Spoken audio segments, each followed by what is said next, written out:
عارف يعني تصحى الصبح تلاقي حدود بلدك اتسرقت؟ هو ده اللي حصل لسينا في 67. بس خليني احكي لك زي الارض دي رجعت، لان الحكايه مش حكايه يوم واحد. احنا دلوقتي في يونيو سنه 1967، في 6 ايام بس سينا اتاخدت مننا، والوجع كان اكبر مما يتوصف بكلام.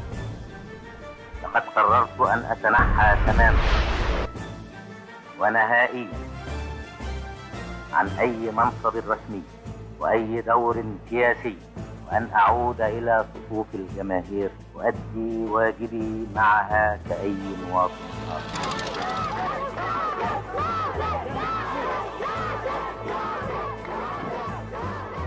وده كان جرح في روح أمة كاملة. بس خلاص، وقت الوجع خلص، والحق مش هيرجع غير بإيد ولاده.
احنا جوه.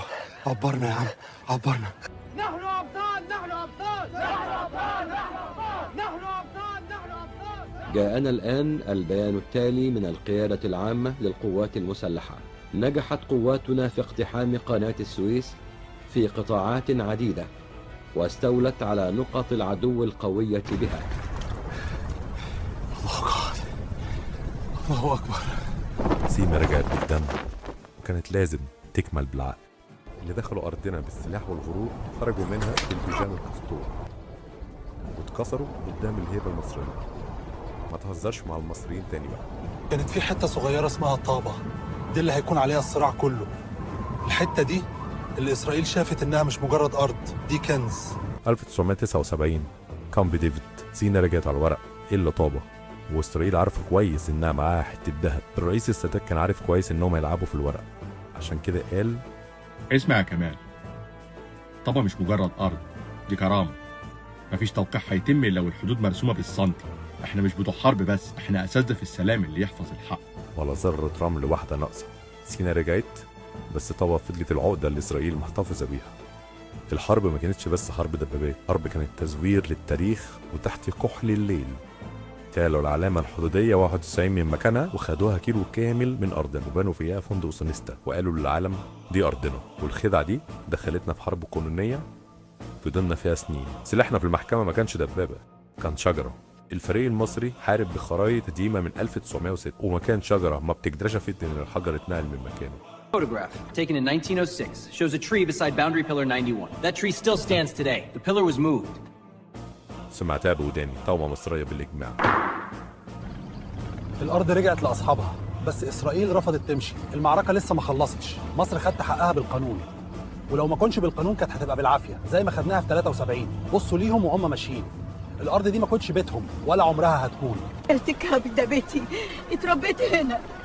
شايفها وفاهم انها حزينه، بس الارض دي مش بيتها، دي ارض ليها صاحب من قبل ما تتولد. 19 من مارس يوم خالد في تاريخ الشعب المصري، يوم لا ينسى، يوم استرداد طابة وعودتها إلى أحضان الوطن الأم، يوم رفع رئيس حسني مبارك علم مصر خفاقا عاليا فوق أرض طابة، معلنا للعالم أجمع استرداد آخر نقطة حدود مصرية واستكمال السيادة الكلية لمصر على سيناء.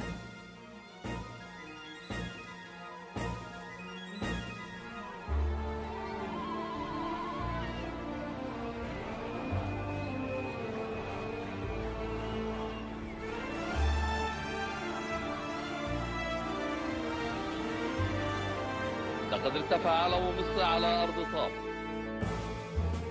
ولن ينتكس علم مصر أبدا. سوف يظل علم مصر شامخا خفاقا على بركة الله. الحرب اللي المفاوضات ليه خديعة على شجرة فضحتهم. صبر مصر مش بيتكسر. طابة رجعت، مش بالصوت العالي، بالعقل وبالحق. طابة مش مجرد أرض، طابة مجرد رسالة للعالم كله إن المصري ما بيسيبش حقه، ولو بعد 100 سنة طابة مصرية وهتفضل مصرية.